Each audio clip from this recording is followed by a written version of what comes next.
Napa Rose is officially back, and after a 10-month floor-to-ceiling renovation, it's more beautiful than ever. Reservations have been nearly impossible to secure. I was up early competing for ours, but tonight we're stepping inside to see if the newly reimagined experience lives up to the hype. From the glowing vineyard-inspired chandeliers to the expanded wine program and seasonal prix menu, this is one of Disneyland's most refined dining experience. So, is it worth the splurge? Let's find out. Walking into Napa Rose, the transformation feels thoughtful from the very first steps. Along the hallway, dozens of sculptured metal and glass frames, shaped almost like smooth river stones, line the softly backlit wall. Each one acts as a miniature shadow box, displaying photographs, vintage vineyard tools, textured materials, and personal artifacts that quietly tell a story. Opposite this installation, the wall transforms into something equally striking, an expansive floor-to-ceiling glass wine cellar, densely packed with hundreds of bottles. The collection immediately signals the depth of Napa Rose's commitment to California's wine country. Larger format bottles and specialty glassware add dimension and scale, reinforcing that this is more than storage. It's a curated showcase. And just before a hallway opens into the bar and lounge, the framed wine spectator certificates recognize Napa Rose for its exceptional wine program. The main lounge is filled with thoughtful design details as well, subtle nods to wine country woven into nearly every space. At the center of it all, the circular bar is intentionally shaped to resemble a wine barrel, a quiet tribute to the craft behind every bottle poured here. And if you look closely at the ceiling and architectural details, you might even spot a few hidden Mickeys tucked discreetly into the space. Moving into the alcove seating areas, the immersion continues. The walls are lined with real cork, adding warmth and texture from reinforcing the wine country identity of the room. Metallic grape leaves stretch across the walls, representing 3 distinct grape varieties, a subtle design detail that connects the decor directly to the varietals that define Napa Rose's wine program. As for the chandeliers overhead, Mike swears they look like upside-down champagne glasses. I'm not entirely convinced, but either way, they add a modern sparkle that perfectly complements the lounge's warm, intimate glow. Together, the space feels elevated yet inviting, the kind of place you could happily linger long before dinner even begins. Yeah, and we can close this wall in the center and create 2 private dining rooms, or 1 large one. For a larger party, we would turn the tables together. And then our windows are frosted right now, but they do unfrost and refrost. Are they the electric ones that... And our wine case as well. Oh, cool. Very cool. So you see, we can see them walking by right now, but then we would click the button and it would frost up just like. So our dinner reservation wasn't until 8 p.m., but we actually arrived a little bit early, and Mike had the great idea of starting the evening in the lounge. One of the advantages of Napa Rose is that the bar and lounge welcome walk-ups, offering a way more flexible way to experience the restaurant without a full dining reservation. We were fortunate to be seated right away. The lounge menu, as you see, features an a la carte selection of elevated small plates designed to complement the wine program while still feeling indulgent. And if you truly want to splurge, there's always that golden imperial etc. caviar service. Now let's turn our attention to the cocktail and spirits menu, which has been completely reimagined for 2026. The Napa Rose Lounge offers what feels like a liquor tour of California, with each signature cocktail inspired by a different region of the state and crafted with house-made tinctures and thoughtfully sourced ingredients. There's even a celebratory cocktail honoring Napa Rose's 25-year legacy. Beyond the cocktails, the spirit list is equally curated, featuring premium vodkas and gins, top-tier tequilas, mezcal selection, and an extensive whiskey collection spanning single malts and rare blends. Even the zero-proof options are elevated, with sophisticated mocktails and premium sparkling teas designed with the same attention to detail. Raspberry. Gonna be a lovely Bellini. Thank you. Well, I just recently. That's awesome. Thank you. The champagne part of the Bling. I didn't know it was going to be a production. It's a production. It's a production. Aren't you glad you ordered it? I'm so glad I ordered it. I didn't And know that's what I was getting myself gold in into. there, girl. Look at that. That's blingy. Thank you. Thank you.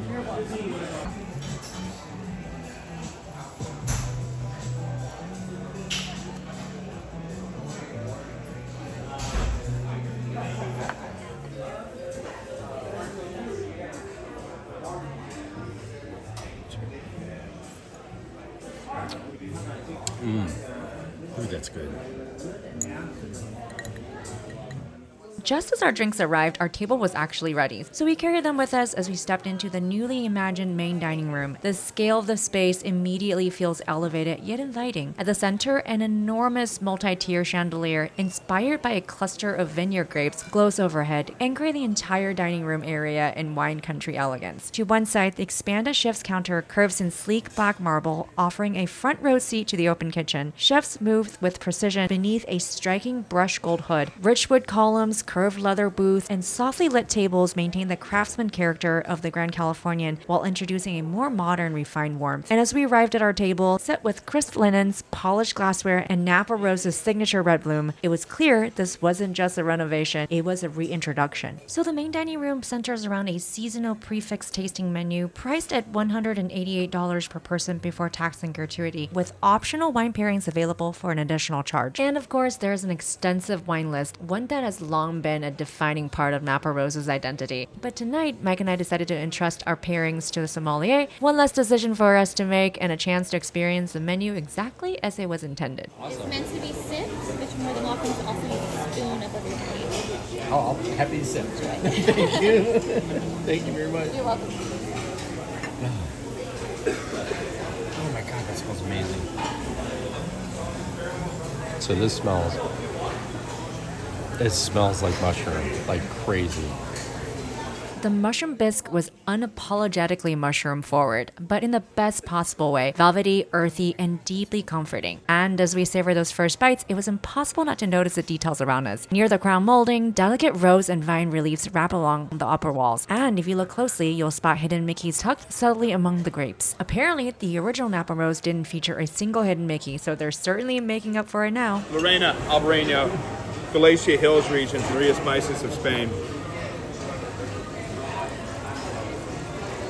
In case you didn't catch it earlier, my first wine pairing for the American Wagyu was the 2019 Les Arts-Chatzek Shake Ridge Vineyard Rosé, a Rhone-style blend of Syrah, Grenache, and Mourvedre. It was light, bright, and incredibly easy to drink. Mike opted for the Lorena Albareno to accompany his sautéed seasonal fish, a crisp, mineral-driven white that would pair really beautifully with the delicate flavors of the dish. And now let's talk about the food. I chose the American Wagyu, and visually alone, it felt like a statement course. The texture was exactly what you hope for with Wagyu, tender, almost melt in your mouth, with a luxurious richness that lingered beautifully. Mike went with a sautéed seasonal fish, served with lobster toast and a delicate citrus foam. And honestly, that dish had an immediate wow factor. The fish was tender and light, and the lobster toast added richness and texture, while the bright lemon element lifted everything so well. For our second course, our sommelier guided us in two very different directions. I was poured Le Palmer Pinot Noir from Russian River Valley, bright and expressive with notes of raspberry preserves, forest floor, a warm baking spice finished with a beautiful purity of fruit. Mike was recommended the Prix Long Nebbiolo, a classic expression of the grape, offering forest berry, white licorice, and a subtle earthy depth that felt structured yet approachable. For my second course, I chose the Winter Goose en Croûte, one of the most labor-intensive preparations on the menu, with the goose itself undergoing a 72-hour process. It's wrapped in a beautifully golden buttery pastry, the croûte, that shatters delicately under the knife, revealing incredibly tender meat inside. Goose is deeply savory and rich, and the Merlot jus ties everything together with a dark wine-forward depth that feels very Napa Rose, elegant, layered, and intentional. There's a definite old-world sensibility here. The contrast between the flaky pastry and the silky sauce makes every bit feel composed and classic. Mike went with a wild boar agnolotti, handmade in-house and served with persimmon coulis and roasted chestnuts. The boar is braised until fork tender, giving the filling a rich, earthy depth that feels hearty but not overwhelming. So for our entrees, we went in two different directions as well. Mike chose the Colorado rack of lamb, finished with a mint pistachio gremolata and honey roasted carrots. The crust alone was a standout, fresh, nutty, and far more layered than a traditional mint pairing. And I went with the prime of the ribeye, served with sun-dried tomato butter and artichokes. The grilled char added a smoky depth, while the bright acidity from the butter cut right through the richness perfectly. And the wine pairing, absolutely spectacular. Mine was a Senegal Cabernet Sauvignon from Napa Valley, bold and full-bodied, with layers of black cherry, blackberry, and a touch of mocha. The structured tannins and subtle oak gave it depth and a smooth, confident finish. Mike's pairing was the Château Kirwan from Mogo Bordeaux, elegant and aromatic with notes of ripe blackberry, Kirwan, rose pepper, and soft vanilla. Beautifully approachable expression of Bordeaux that balances structure with finesse. Okay, finally we made it to dessert. I went bold with the Fiscalini Reserve White Cheddar Cannoli paired with the pork wine poached pears and walnut crumble. Mike chose the Verhona chocolate bar, layered with dark chocolate ganache, salted caramel, and a hazelnut praline. So what do we have? Salted caramel, brown butter and vanilla, and a honey lavender.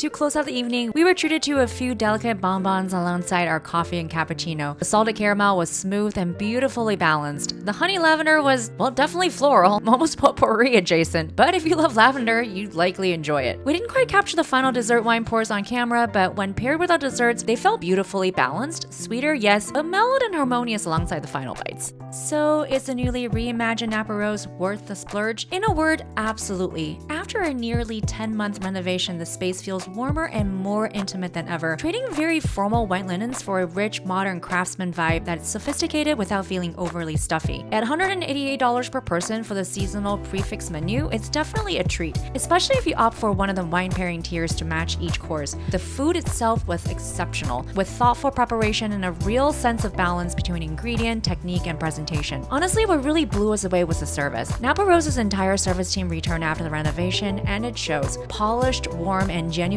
engaged without ever feeling overdone. The way our servers discussed wine, design details, and the evolution of the experience made the evening feel personal and welcoming, not intimidating. And that interior is something to behold. The dramatic grapevine-inspired chandeliers, the richly textured walls of wine bottles, the subtle hidden Mickeys tucked into the decor, it all works together to create a dining room that feels special but still deeply connected to California wine country. Is this an every week kind of spot? Probably not. But for a special occasion, a milestone dinner, or a deep dive into California cuisine and world-class wine in an unforgettable setting, Napa Rose is currently the best meal you're likely to have at the resort. Thanks for joining us on this first look. We hope you find it helpful, and we will see you at our next table.